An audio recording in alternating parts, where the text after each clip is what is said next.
em inglês nem em português, mas significa a língua da Terra da Vitória, que é Valenviar, aí essa Terra da Vitória. Meu nome é Antônio Barro, como vocês todos sabem, essas duas informações estão nesse slide, mas basicamente, essa Terra da Vitória que eu estou falando, obviamente isso não é um lugar no planeta Terra, né? Então, só para dar um contexto, eu estou desenvolvendo esse mundo fictício, e essa é uma região desse mundo fictício que tem esse povo que fala essa língua.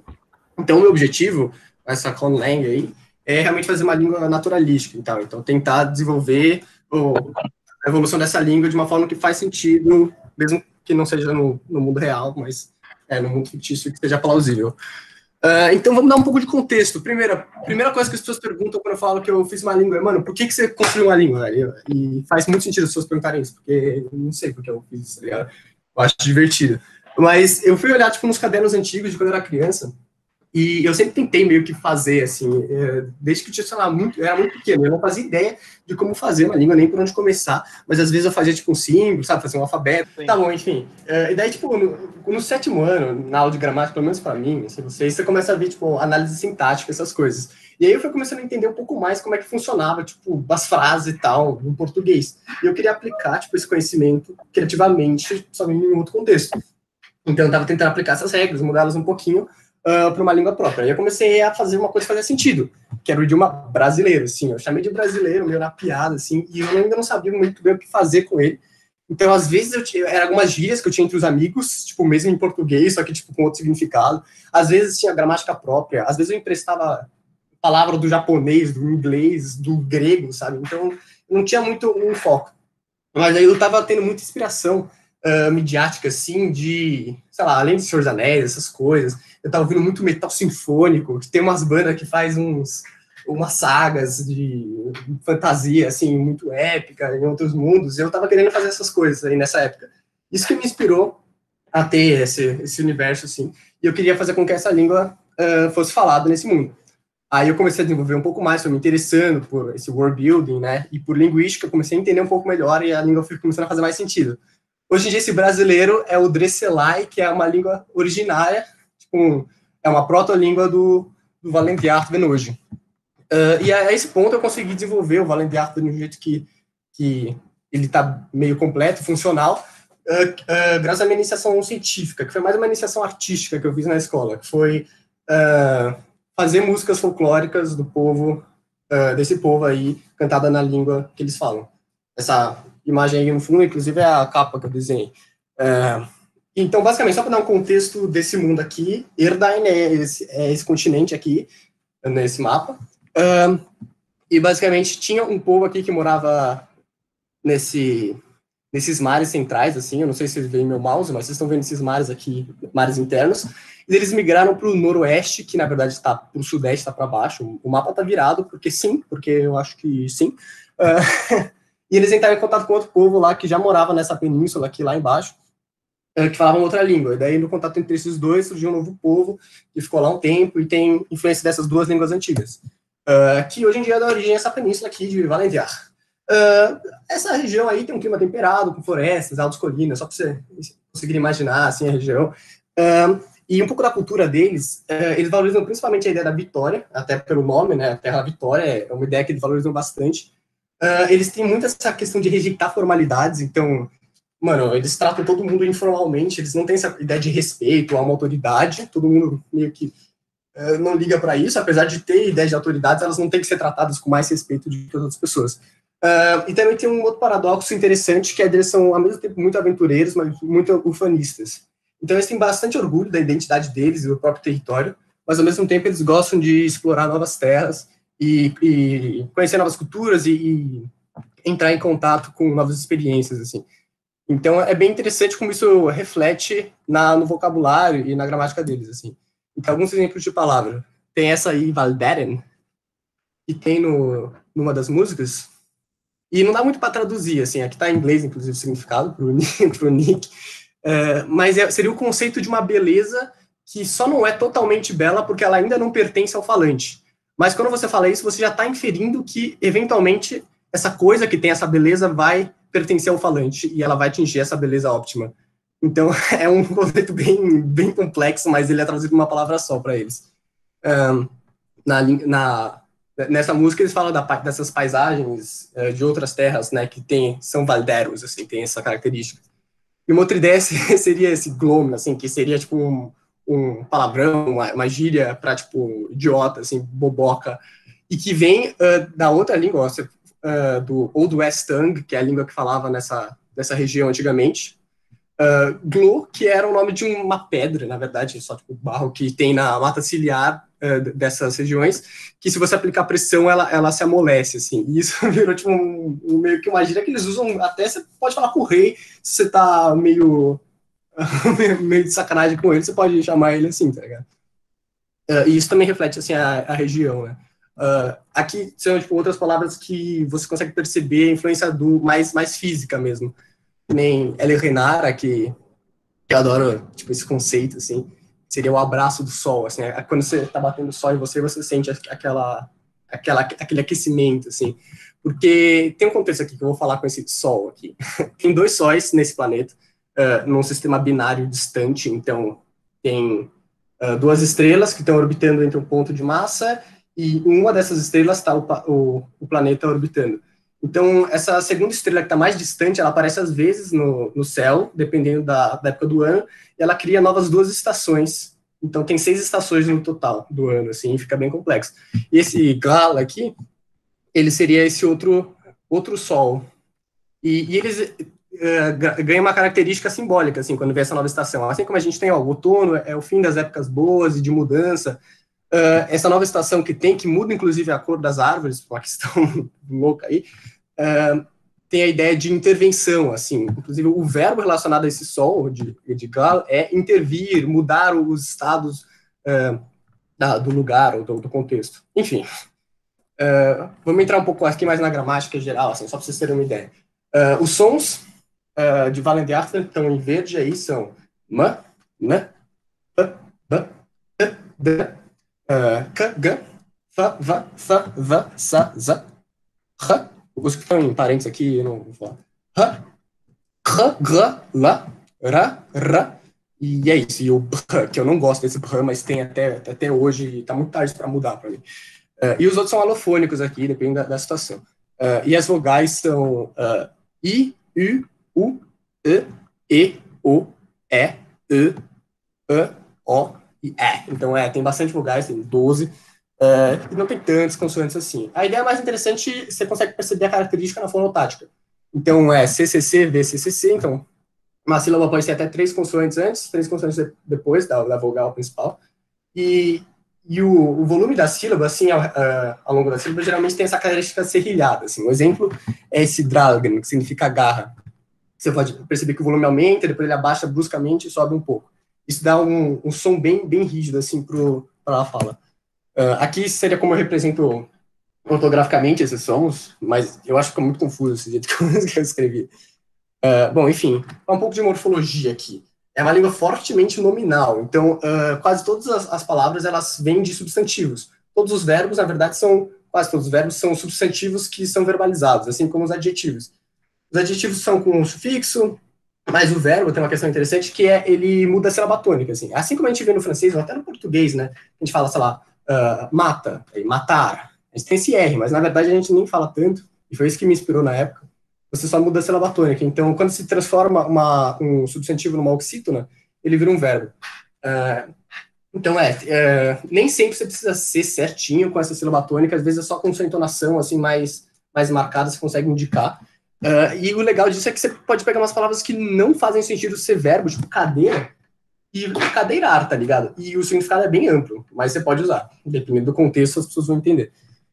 E ela também é fortemente aglutinativa, como a maioria das conlangs, assim, que a galera gosta de fazer. Então, tem um monte de afixos e que vão ficando compostos e criando mais significados complexos, palavras enormes, assim. Uma outra característica interessante é que eles têm uma distinção entre uma posse literal e uma posse figurada. Então, você fala, o meu pai, minha mãe. Quando você fala meu, né, eles não são uma propriedade sua. E daí tem uma outra ideia que seria a minha cadeira, ela é uma propriedade minha.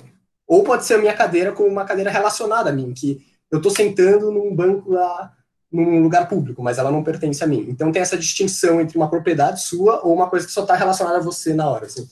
e que não é exatamente como o alienável e inalienável, assim, é um pouco diferente. E também, ela não tem artigos, não tem gênero, não tem essas coisas, porque isso faz um pouco parte dessa ideia de que eles são bem informais, assim, eles não se importam muito com essas coisas. Aqui, eu não vou ir para tudo, mas só para vocês terem uma ideia de todos esses sufixos, afixos aqui. Alguns são, tipo, fazem sentido ser com declinações e outros não, assim, tem um monte aqui, tipo, ablativo, alativo e tal, que até faz sentido, mas tem outros, por exemplo, incapacidade e capacidade, que não é exatamente. Aqui na esquerda são os dos substantivos e esses aqui da direita são os dos verbos. Você pode perceber que alguns deles vêm dos substantivos e são verbalizados. Tipo, esse gre aqui, que é um particípio, quando se faz uma oxítona, ele vira, tipo, ser, sofrer, é tipo voz passiva, tá ligado? Enfim, um pouco da sintaxe aqui, eles têm bastante liberdade na posição do núcleo, então essa ideia de head final e head initial, sabe? Eu não sei muito bem como traduzir para o português, porque a língua de Dresselai, que era aquele brasileiro, que a galera que morava naqueles mares internos, era uma língua bastante head initial, mas eles entraram em contato com esse outro povo que falava Ilunfunir, né? E era bastante head final. Então, hoje em dia, eles têm uma liberdade, assim, para falar antes ou depois uma palavra relacionada. Geralmente, o afixo, ele indica isso. Então, coloca o sufixo us para adjetivo, pode falar mesa bonita ou bonita mesa, isso para posse, isso para várias coisas. Assim. Mas uma ideia específica que eles têm ordem mais restrita é o verbo, sujeito e objeto. Se você colocar o verbo antes na frase, isso indica o tempo verbal como passado. Se coloca o verbo no meio, é o presente, e o verbo no final é o futuro. Então isso é bem interessante, assim, que só mudar... Barolo, Oi. Deixa eu só te cortar, desculpa. É só para te perguntar, né? Então, essa questão do verbo. Não, eu estou pensando por causa dos meus alunos lá da pesquisa. O seu verbo, então, ele não tem flexão. Ele é sempre a mesma forma e daí ele só indica presente, passado e futuro, indica o tempo de acordo com a posição dele na frase, é isso? Na verdade, ele também tem flexão por uns tempos verbais um pouco mais complexos, tipo subjuntivo ou imperativo, mas, assim, por tempo verbal de presente do indicativo, futuro do presente, pretérito perfeito, é só com a ordem do verbo que você indica. Também tem uma antiga partícula que você pode indicar, e daí você tem uma liberdade na frase, mas é um pouco mais arcaico, assim. Eu uso isso mais quando eu quero encaixar a frase no verso da música, rimando e conseguindo manter as sílabas tônicas certas, sabe? É mais para isso que eu uso essa versão arcaica. Tá, não, legal. Depois a gente conversa mais.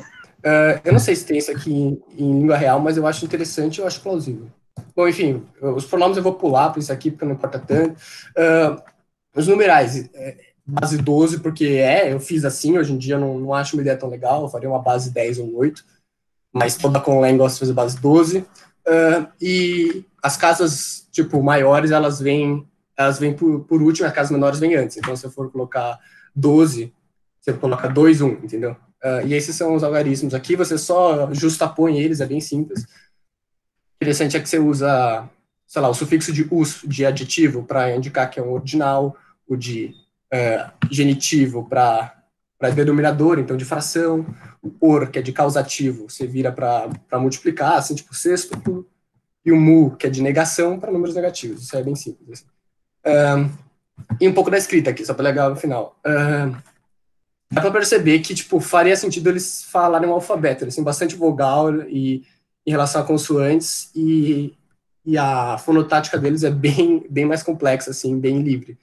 Então, no caso, esse alfabeto aqui, que originou de um alfabeto antigo daquele brasileiro, então é basicamente essa estética, eu ainda vou fazer ele um pouco mais bonito, e você escreve da esquerda para a direita, para de baixo para cima, o que corresponde para uma metáfora temporal desse povo, que eles imaginam o tempo mais indo tipo de baixo para cima, do que a gente que pensa, sei lá, de cima, não, a gente nem pensa de cima para baixo, a gente pensa tipo, da esquerda para a direita, ou daqui para frente, né?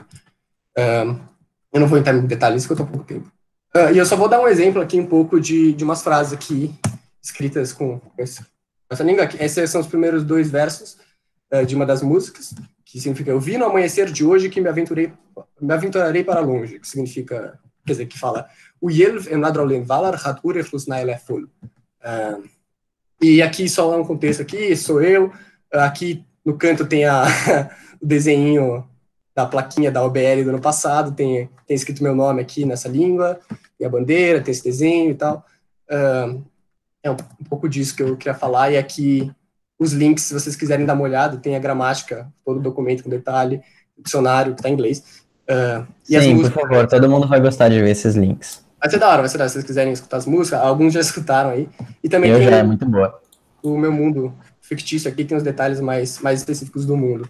Então é isso aí, galera. Valeu. Falou. E vamos nessa, não sei. Se tiver alguma dúvida, sei lá. Barolo, Gente, eu posso te adotar como meu é muito legal esse negócio que o Barolo faz, gente, eu acho muito incrível.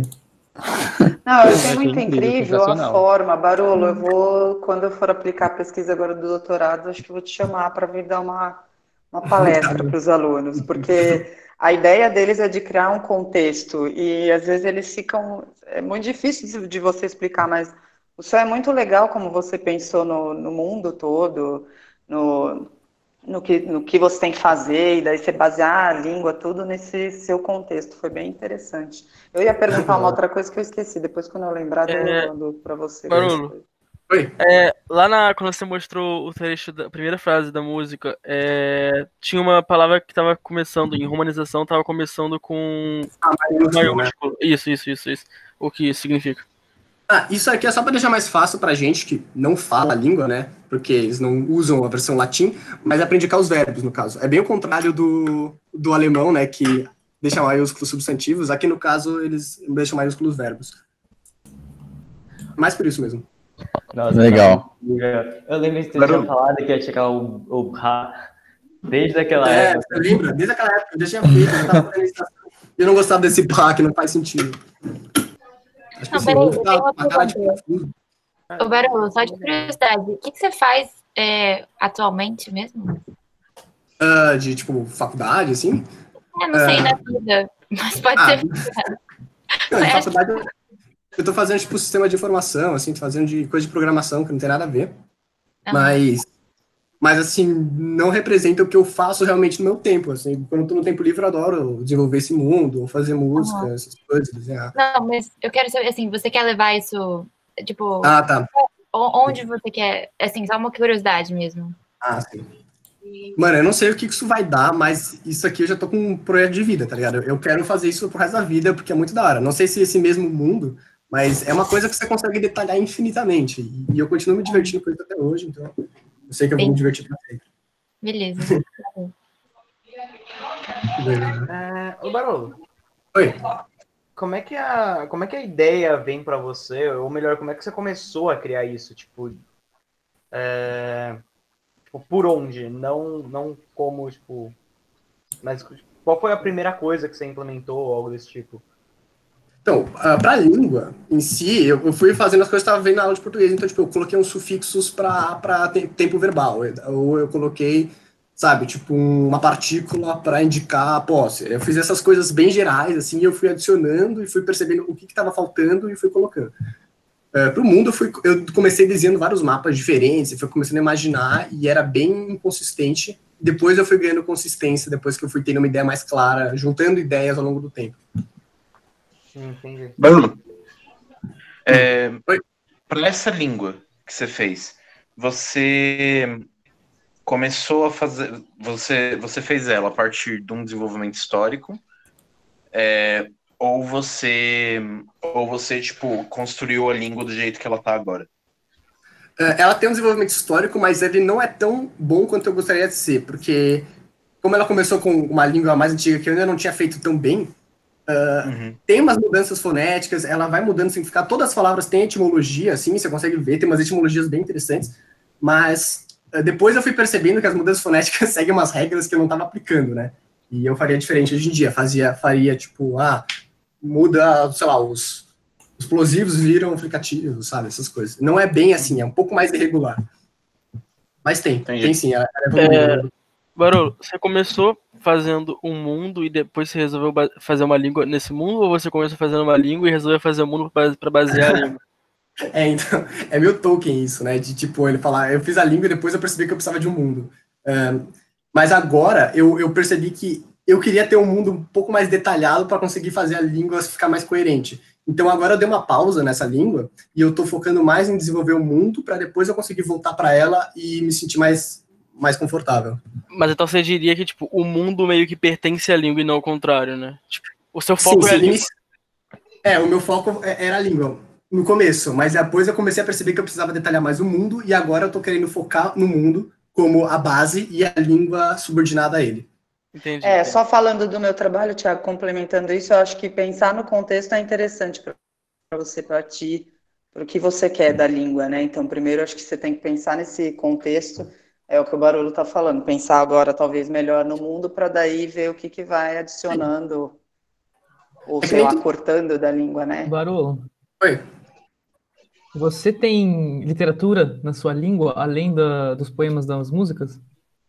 Não muito, eu tenho alguns textos, assim, mas eu não escrevi, tipo, nenhuma grande literatura ainda nisso, assim. É difícil isso aí, tem muita coisa, né? Eu falo como se, tipo, meu mundo já estivesse tão desenvolvido quanto o do Senhor dos Anéis, mas não, tá ligado? Tipo, a maioria das ideias são ideias que eu não materializei no papel ainda, que tem na minha cabeça meio inconsistentemente.